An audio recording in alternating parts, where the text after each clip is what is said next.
दीन्ही। सुशीला भाभी का संदेश सुनकर भगवान के नेत्र सजल हो गए, कुछ बोले नहीं और आंख बंद करके मौन हो गए। सुदामा जी को कुछ समझ में नहीं आया और भगवान ने उत्तर भाभी के पास पहुंचा दिया। होनी थी सो भय गई, फिर नहीं ऐसी हो, भाभी तेरे भवन में नित्य द्वादशी हो। बोल दीनबंधु भगवान की जय। सुदामा जी को न कुछ बताया, न हाथ पे कुछ रखा और चमत्कार घर पहुंचाया। एक रात्रि सुदामा जी ने विश्राम किया, भगवान ने सबसे मिलन, उनकी भेंट कराई, परिचय कराया, सब कुछ घुमाया और सवेरा होते ही दूसरे दिन सुदामा जी लकुटिया लिए चल पड़े। एक बार को भी भगवान ने नहीं रोका कि आज और रुक जाते भैया। न प्रभु ने रोका, न सुदामा जी रोके, चल पड़े। चलते चलते सुदामा जी ने कहा हमारा स्वागत तो बड़ा जोरदार है, पर सुशीला ने जो कही वाक्य कहीं कछुना कन्हैया तू ऐसे कहां तक छोड़ के जाएगा, तू एक काम कर, आराम कर, हम तो धीरे धीरे पहुंच ही जाएंगे भगवान ने जैसी आपकी करे। तो ये तो बता दे लाला, जैसे तूने अपनी भाभी को समाचार पूछो, अब जाते ही भाभी तेरा समाचार पूछेगी तो तेरी भाभी से कहा बोल दो। भगवान बोले अरे हाँ हम तो भूल ही गए, ध्यान से मेरी राम राम जरूर बोल दियो भाभी जी थे। सुदामा जी बोले कोई समाचार हो? अरे राम राम राजी खुशी वो तो हम बोले ही देंगे, कोई खास बात बतानी हो तो बता दे। भगवान बोले खास बात ये और कहनी है, दोबारा जब भी आप आओ तो भाभी जी संग में होनी चाहिए, अकेले अकेले मत जाइए। और सुदामा जी समझ गए आपको मतलब पूरी तरह से विदाई होगी, अब इससे ज्यादा हम कितनी याद दिलाए।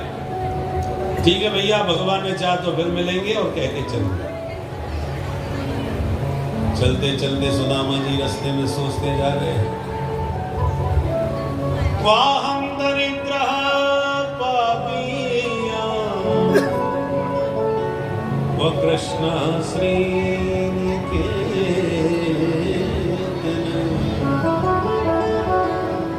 ब्रह्मबंधुरिते स्महं बाहुभ्यां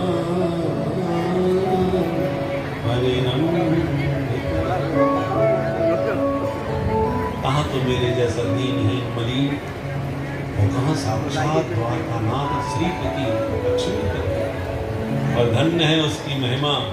मेरा नाम सुनते ही कैसा भागा दौड़ा आया, मुझे कैसे अपने कंठ से लगा लिया है, कैसे लगा लिया। और इससे बड़ी संपत्ति मुझे और क्या चाहिए। मुझे धन नहीं दिया उसका भी कारण मैंने भली प्रकार समझ लिया। जन्म के दरिद्री को एक साथ संपत्ति सौंप दो तो उसकी बुद्धि बिगड़ते देर नहीं लगती। सबसे ज्यादा बुद्धि प्रभावित होती है तो धन से ही। जहां पैसा आया कि चाल ही बदल जाती है, चेहरा बदल जाता है, व्यवहार बदल जाता है, बोल चाल सब कुछ बदल जाता है। बड़ी गर्मी होती है हमारे, बोतल का नशा तो रात भर में उतर जाता है और पैसे का नशा 24 घंटे सिर पर चढ़ा रहता है। इसी सीधे मुंह बात थोड़ी करते हैं। और विशेषकर जिसने जीवन भर दरिद्रता देखी हो, उसे पैसा मिल जाए तो जरूर पागल हो जाए। बोलो राधे राधे। जिसने अपनी जिंदगी में कभी 5 लाख रुपया नगद हाथ में लेके न देखे हो और उसको जनता आशीर्वाद देके जब सीधे विधानसभा में पहुंचा देती है तो सीधे उसे 5 करोड़ रुपया पकड़ाए जाते हैं, जाओ क्षेत्र का विकास करो। तो प्राय लोग अपना विकास करने में जुट जाते हैं, पहले हम तो विकसित हो जाएं तब तुम्हारा विकास करें। बोलो राधे राधे। ज्यादातर यही होता है। कोई बिरला ही होता है जोगी बाबा की तरह, मोदी बाबा की तरह, कोई कोई होते हैं ऐसे, समझे हमारे अटल जी। कुछ लोग होते हैं जो वास्तव में राष्ट्रभक्ति की भगवान की हम पर कृपा न बरसी होती तो क्या ये मनुष्य शरीर मिल पाता? ये मानव शरीर उसकी कृपा से ही मिला है। कबहू के कर करुणा नर देहि, कबहू के कर करुणा नर देहि, देते ईस बिनु तो सनेहि, देते ईस बिनु तो सनेहि, देते ईस बिनु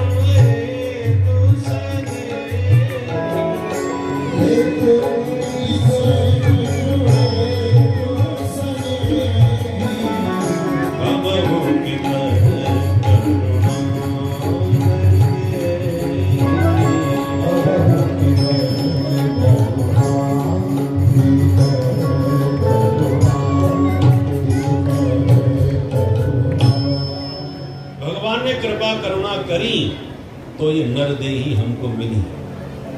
अच्छा, मानवों में भी जन्म मिला तो सनातन धर्म की छत्र छाया में, और वो भी भारतवर्ष की पुण्य भूमि में हमें जन्म मिला। जिस भारत भूमि में जन्म लेने को देवता स्वर्ग के ललचाते हैं, उस पुण्य भूमि भारत में आपका जन्म हुआ। ये सोने में और सुहागा बने। मानव भी बने तो भारत में बने, सनातन धर्म के अंग बने, उसमें भी हम और आप बड़े भाग्यशाली हैं जो भारत के मध्य में पैदा हुए। मध्य प्रदेश में, मध्य प्रदेश है जहाँ पर गोविंद भी अध्ययन करने के लिए अवंतिकापुरी में आए थे। ये वो पुण्य भूमि मध्य प्रदेश की जो सिद्धों की भूमि है। ऐसी पुण्य भूमि देखो, आसपास के जो किनारे के प्रदेश होते हैं उसमें कोई ना कोई बात चलता रहता है। आतंकवाद, उग्रवाद, नक्सलवाद, न जाने कितने बात चलते रहते हैं। और हम लोगों का जो क्षेत्र है ये पंचमहल भी कहलाता है।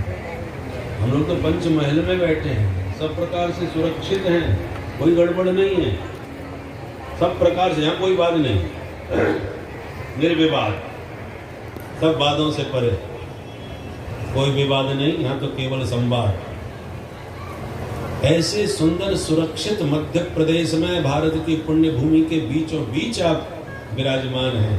ठाकुर जी की कृपा से है। आपने थोड़ी प्रयास किया कि हमको इस जगह चाहिए, कि हमको ये शरीर चाहिए। उसमें भी ब्राह्मण शरीर मिला, उत्तम कुल का, तो फिर तो कहना ही क्या है। सब प्रकार से भगवान की कृपा भरपूर है। अब आपको सिर्फ आपको अपने ऊपर कृपा करनी।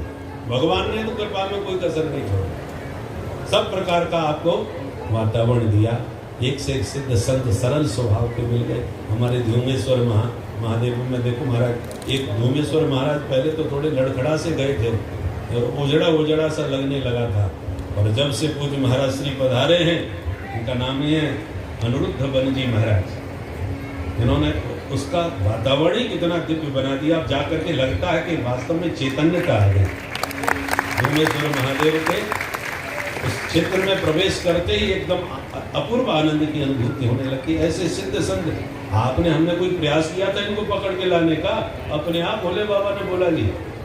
गंधर्व महाराज देखो कितने सात्विक सरल स्वभाव के संत हैं। तो ऐसे सुंदर सुंदर महापुरुषों के, संतों के सानिध्य में आप इस पुण्य भूमि में सब प्रकार से भगवान की कृपा की बरसात में भीग रहे हैं। अब केवल आपको अपने ऊपर कृपा करने की जरूरत है कि आप अब भी लाभ नहीं उठा पाए, इस जीवन का सदुपयोग नहीं कर पाए। खाओ पियो अच्छी तरह से, वो तो अच्छी बात है, पर पियो खाओ ये गड़बड़ है। खाना पीना ठीक है, पर पीना खाना ठीक नहीं है। और आपने सब कुछ उत्तम वस्तु पा करके भी यदि निकृष्ट वस्तुओं का सेवन करके अपने मानव शरीर को दानवता की ओर आपने भेज दिया, तो ब्राह्मण तो रावण भी था, राक्षस की नाम से ही जाना गया। विद्वान भी कम नहीं था महाराज, कितना बढ़िया बढ़िया उसने स्तोत्र बनाए हैं, उससे पता चलता है कितना भारी पंडित था। ब्राह्मण भी था, पंडित था, विद्वान था, सब कुछ था, पर आचरण से गिरने के कारण पतन हो गया। एक लख तूत सवा लख नाती, तारावड़ घर दिया न बाती, कोई नहीं बचा, रहा न कुकुल रोवन है। इसलिए जो भगवान ने दिया है, होता क्या है, जब बिना मेहनत के, बिना प्रयास के कोई कीमती वस्तु मिल जाए तो हम उसकी कीमत नहीं समझते। मेहनत करके, हाथ पैर पटक के, बहुत परिश्रम के साथ जो वस्तु मिलती है, तब हमको उसकी कीमत समझ में आती है। कोई गाड़ी आपको गिफ्ट कर दे तो फिर आप उसका कोई ध्यान नहीं रखेंगे, आप वो दान की है, पड़ी है, खड़ी है। परंतु आप अपने खून पसीने की कमाई से खरीद करके जब लाते हो वही गाड़ी, तो महाराज बार बार पौछा मार के चमकती रहे, बड़ी बड़ी। जब कुरुक्षेत्र में उनसे ब्रजवासियों की भेंट हुई, 3 महीने तक भगवान ब्रजवासियों के साथ कुरुक्षेत्र में ही वास किए। लौट के द्वारका आए तो एक दिन देवकी माँ ने कहा, कन्हैया सुना है तुम भगवान हो, अपने गुरु माता का मरा हुआ बेटा तुमने जिंदा करके दिया था। भगवान बोले, हाँ दिया तो था। अरे बेटा, मेरे 6 पुत्र कंस ने मार दिए, मैं उनको ठीक से देख भी नहीं पाई, मुझे बच्चों की बहुत याद आती है, कभी मुझसे मिलवा दो। तो भगवान गए और सुतल लोक से राजा बलि के यहाँ से कंस के हाथों मरे हुए अपने 6 भाइयों को जिंदा करके देवकी मैया की गोदी में बैठा। माँ देवकी ने बरसों बाद अपने मरे हुए पुत्रों को गोद में पाया तो ऐसा वात्सल हृदय में जागृत हुआ कि माँ के स्तनों में दूध की धारा निकल पड़ी और माँ उन बच्चों को गोद में लेकर दूध पिलाने लगी। जैसे उन बच्चों ने माँ देवकी का स्तन पान किया कि सबके सब परम धाम चले गए। भगवान बोले, तो माँ देवकी ने कहा, बेटा ये सब कहाँ भाग गए? भगवान बोले, माँ आपने मिलने को कहा था तो मिलवा दिए ठीक से, अब इनको जाने दीजिए, क्योंकि आपने मेरा जूठा दूध इनको पिलाया है, इसलिए अब ये मेरे दिव्य धाम के अधिकारी बन गए हैं। ऐसे अलौकिक चरित्र भगवान द्वारकाधीश के। अब प्रभु ने सोचा हमारा परिवार 56 करोड़ की संख्या में पहुंच चुका है, ऐसा ना हो कि हमारे जाने के बाद हमारा ही परिवार पृथ्वी का भार बन बैठे, इसलिए इसको भी ठिकाने लगा। प्रणासनम प्रणामो दुख समनस तम नमामि हरिं परम श्री हरये नमः।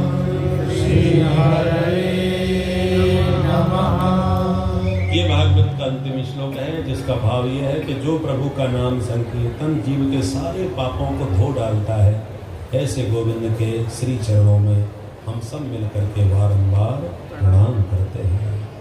बोल भागवत भगवान की जय। भगवान की मंगलमयी कृपा से इस भीषण ग्रीष्म काल में भी, आंधी तूफानों के बीच भी आज यह कथा निर्विघ्न सानंद संपन्न होने जा रही है, देवी माँ की कृपा से। सांकनी गांव धर्मक प्राण है, यहाँ पर धार्मिक धर्मानुष्ठान आए दिन भव्यता के साथ संपन्न होते रहते हैं, और उसमें बहुत बड़ी भूमिका हमारे श्री परीक्षित रूप में विराजमान परशुराम जी महाराज की है। तो यह भव्य आयोजन भी आपके प्रयास और अपने सुदृढ़ संकल्प से आज निर्विघ्न सानंद संपन्न हुआ। हमें लग नहीं रहा था कि इतने आनंद से यह संपन्न हो पाएगा, उसके 2-3 कारण थे। अब वो कारण बताना की जरूरत नहीं, जब हो ही गया तो अब क्या हो, नकारात्मक क्यों बातें सोचे, अच्छा होगा। क्योंकि गर्मियों के समय में आंधी तूफान आते हैं, और विशेषकर हमको लगता था कि हम कैसे इतनी भीषण गर्मी में कथा कह पाएंगे, परंतु व्यवस्था बहुत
प्रसिद्ध हो गया बलिदान। बलि की तरह जो अपने जीवन का भी दान कर दे उसका नाम बलिदान होता है। भगवान बोले बलि हम बड़े खुश हुए भाई, मांगो क्या चाहे तो। बलि ने कहा क्षमा करें महाराज, आपसे मैं क्या मांगू, आप खुद ही मेरे से मांग रहे हो, फिर भी आप कह रहे हो तो मैं यही चाहता हूँ सब तक सुंदर लोग के राजा बनोगे और दरवाजे के द्वार पर हम खड़े रहेंगे 24 घंटे हमारे भगवान मनमंदिरों में अवतार लेकर के भक्तों का कल्याण करते हैं। अब सूर्य वंश में राम जी, चंद्र वंश में श्याम जी।